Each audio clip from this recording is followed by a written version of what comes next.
Halo teman-teman bertapa, bertemu lagi dengan Kak Devi.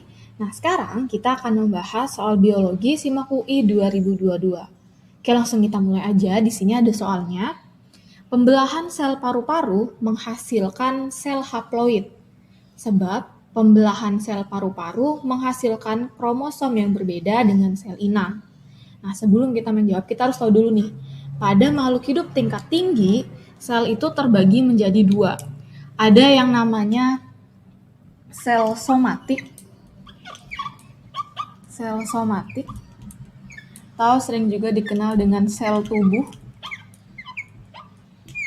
Kemudian yang kedua ada yang namanya sel gamet atau dikenal juga dengan yang namanya sel kelamin.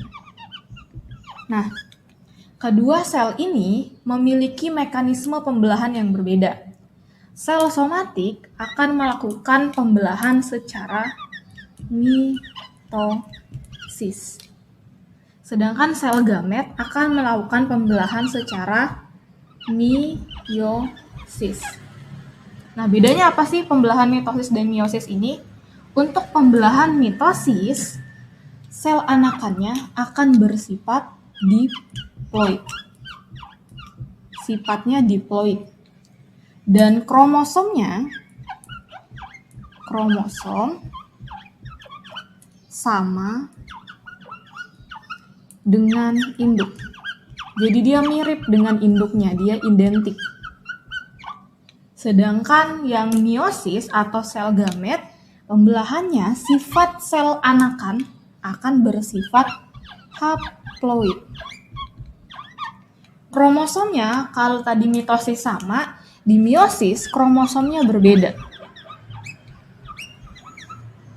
Kromosom pada pembelahan meiosis atau di sel gamet nanti jumlahnya itu setengah dari sel induk, makanya namanya haploid. Berbeda. Haploid di sini N, diploid 2N. Nah, ini tentang sel somatik dan sel gamet. Sekarang kita di soal itu pembelahan sel paru-paru. Nah, sel paru-paru ini masuk sel somatik atau masuk sel gamet. Paru-paru itu kan organ. Paru-paru itu bagian dari tubuh. Dia bukan alat reproduksi, sehingga selnya akan membelah secara mitosis karena dia sel somatis, dia bagian dari tubuh. Sehingga sifat sel anakannya akan bersifat diploid. Jadi yang P1-nya salah. Kemudian kita lihat alasannya, sebab pembelahan sel paru-paru menghasilkan kromosom yang berbeda dengan sel inang. Nah, tadi mitosis kromosomnya sama. Jadi P2-nya juga salah. Sehingga jawabannya adalah pernyataannya salah dan alasannya juga salah.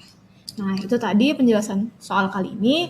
Untuk penjelasan soal-soal lainnya, teman-teman bisa kunjungi di channel YouTube Teman Bertapa, Bimbel Bertapa, Cara Paten Lulus PTN. Sampai jumpa.